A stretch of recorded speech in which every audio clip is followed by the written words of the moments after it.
basically what 3-play does, its job is instant replays like you see on football games. It's daunting when you're learning it, but once you get the hang of it, it's pretty simple. You don't actually control what goes to the board, that's an entire person for that, but you give the output, and basically you're getting feeds from all of the cameras. Whenever something notable is about to happen or a play's about to start, you basically, the whole thing's recording, but you set an in point and then an out point after the play's done. And if anything notable happened, you can go through and restart that section that you cut out and then hit play and then slow it down while your crossfire person is taking it live to the board. So I myself am not controlling what goes up to the board, I'm just controlling what output I'm giving. And so it's important to know what mode you're in whenever you're replaying something or recording something. And it's important to remember to go back to live footage so that you don't miss a play. Because if you have one recording playing, you might think that it's live if you're not paying close attention. It helps to know a little about football because the whole thing runs smoother when the director doesn't have to tell you that was replay worthy. If you're prepared after everything notable that happens, it'll be a lot smoother and easier for everyone there. My only advice would be pay attention and stay focused. There's going to be a lot of distractions. You don't have to wear a mic, but some people do that run 3-play, probably to talk to your director who has a bunch of voices in his head, and you'll probably be hearing these people as well. And it's easy to get distracted when you're up there with your friends, but it needs to be professional in there. And it's very easy to miss a play because in UIL football, they don't wait for anything. They don't wait for you to get ready or to play commercials, so you have to be on it. And oftentimes, your director might be distracted with something, and it's helpful if the 3-play person already has everything prepared and can say, do you want me to do this? That's the only advice I have. So, the 3-play system is as easy as 1, 2, 3, honestly. It's basically, you record the plays that are being played on the field, and you record the football players, and you're in charge of starting the play and stopping the play on the board. In which case, if there's a touchdown scored or a great play, you can rewind it and replay slow it down, speed it up. That would be your job as a 3-play instructor person. If you find a great play or if there's a touchdown that was recently scored and you have the replay down, you would ask the director specifically, can I replay this? I have one ready. In which case the director would either say, yes, there's time, or no, there's not time. And if there is time, you would replay and slow it down or speed it up at your own pace. When you're up there in the booth working the 3-play system, you're alongside the crossfire person, whoever's working the crossfire, the producer, and the director. And when you're there, you have to really have a professional attitude about what you're doing. I mean, it's fine to joke around about some things, but you really have to get to work and you really have to get what you're in charge of down. It's a big time commitment, so I would suggest that just have your Thursdays or Fridays free, because it's from I think 4:30 or 5:30 till like 10 o'clock. It's hard at first, but it definitely gets easier as you get more experience with it.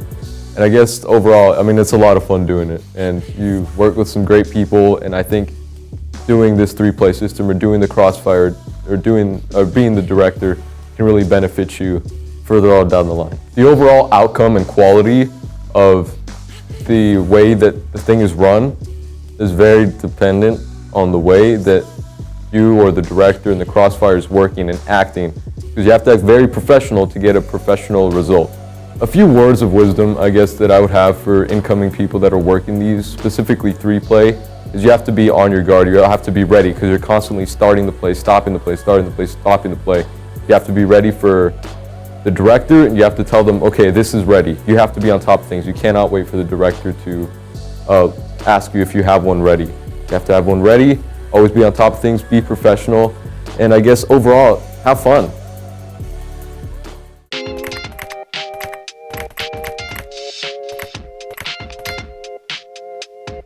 I'm in charge of camera 1, which is the big camera that gets the really, really wide shots of everybody. And during the game, I'm in charge of zooming in on the specific plays and whatnot and kind of getting that general idea of what's going on with the football play. This is the punts, the returns, the touchdowns, the field goals, the everything. Big funsies for everybody because when everybody screws up, they cut to my camera because mine looks nice. You're able to constantly be zooming in and out of shots, zooming in on people running, zooming in on people getting tackled, zooming on people, crying at celebration that they won, crying that they lost super hard, and that kind of stuff. Something that I wish I learned early on was proper white balance and proper color correction, because what you're going to learn while shooting is that you're basically in charge of all of that. And you really learn really fast how to properly do that, how to make the shot actually look prettier, because it already looks kind of nice, and it's making it actually look like a professional shot. Headset's really fun because you're able to tell kids that are so crazy far away from you to get this shot, get that shot, don't get this shot, don't get that shot. It's really interesting because you're able to really kind of connect with everybody that's talking and running around with these cameras and really kind of organize everything that's going down, which is really fun for the director and really fun for everybody involved. My one piece of advice would be to have fun while doing well. There's this really interesting kind of dance between goofing off and just not really paying attention, or being super hardcore, be serious, no fun at all. And it needs to be fun in order for everybody to enjoy it. So have the motivation to do well, make good shots, but also have the motivation to have fun and goof off just a little bit. Goof off professionally.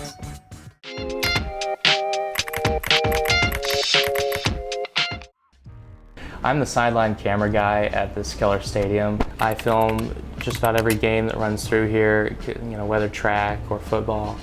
And I just capture replays and live action footage. And Mr. Eisen has been nice enough to let me join along, especially with the other high schools involved. Whenever I film a game, I have an assistant with me. And the assistant is always there to pull me away from any oncoming collision that might happen. It could be a football player or a track runner, anyone. Most of the time when you're filming, you are paying attention to what you are filming. And because of that, you're not always aware of everything else that's around you. And because of that, some football player that's kind of running in a different route that you don't see could accidentally run into you. And that's why the assistant's there to help you notice that the person is over there and pull you back so you don't have a collision.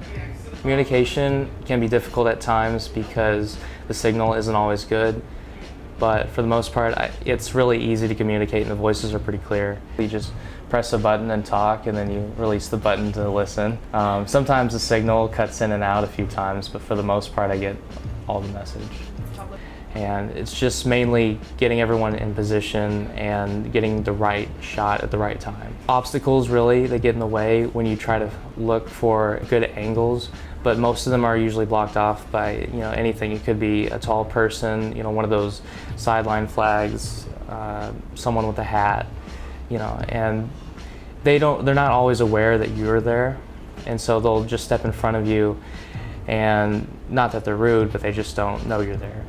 And then they just happen to get right in front of the camera. My one piece of advice for the people next year would be, if you do get the chance to actually come up here and film any type of game or event, you must have the talent in place. It's not as easy as just walking in and picking up a camera. I mean, you have to know the technicalities of it. This is not an easy walk-in job. You can't just pick up the camera and just start. You actually have to know how to film ahead of time and plan ahead. I am the end zone camera operator at Keller ISD Stadium. My biggest problem is the referees are always getting in the middle of the shot. We constantly have to move the camera around to be able to get around the referees to be able to see. The most difficult part is the connection. If you get too close to the stands or too close to the field goal, it's very difficult because the connection goes out. Then you have to reconnect, and it takes forever. During halftime, we end up having to switch sides to follow the action, and it's really difficult to get the connection to reconnect, but it works out in the end, and you'll be fine. Never leave your gear unattended. It is very tempting for some people to steal, so always keep your eye or a limb on it at all times, or else you will get in trouble, so be careful. Another hard part is following the action and understanding the game so that you're not confused while recording, and being able to keep the camera on the ball at all times or in the middle of the action at all times. The funnest part is the interaction with the football players whenever they do a touchdown or something. It's like once or twice they run up to the camera. There's really not much to it. It's way easier than following the action from the sideline because you're stationary and you don't have to move. One piece of advice that I would give would be to stay focused, treat it professionally. This is a once-in-a-lifetime opportunity to do something like this, so be happy.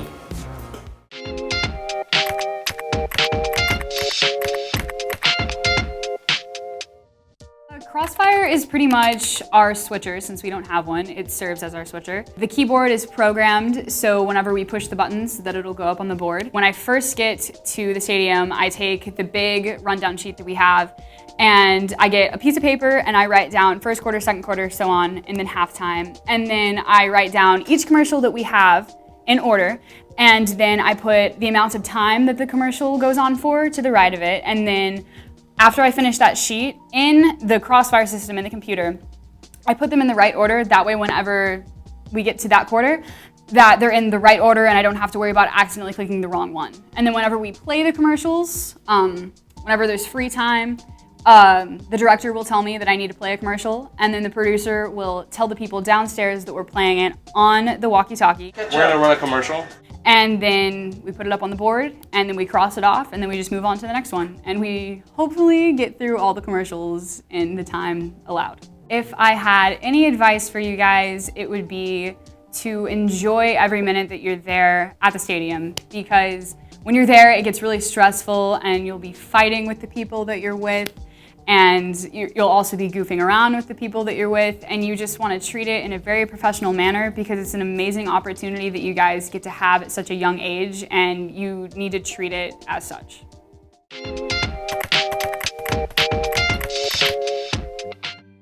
Basically, as the director, I watch the game and I pick which camera angle I want, whether it be sideline, end zone, or balcony, and I ask the crossfire person to take that camera angle. You have to be on your toes the entire time. I mean, from looking at the cameras, making sure the shots are okay, make sure that they're not shaky or jittery or any of that sense, make sure connections between your wireless cameras are okay. And basically, just have fun with it, because once everything's working and everything's great, it's a fun experience. I mean, you're laughing, you're talking about the game, and if your football team's good, everything's all right.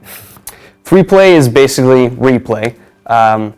What I do is I ask if the 3-play person has something they want to replay. I say, hit me. Take my left hand, they hit me, and I hit the crossfire, and then we take it and it goes on the Jumbotron. Cameramen are the most essential part of doing this, because if we didn't have them, then we wouldn't have anything on the Jumbotron. There is one thing you guys should know is don't stress about anything. If you mess up, it's okay. It's your first time, most likely, and you just learn from it and you continue. You just get through with it. You just make it work. If there was a single thing that I could take away from doing this year, it was that you needed to stay very calm and kept together so that you didn't stress out yourself along with everyone else that you're working around, and to have fun with it.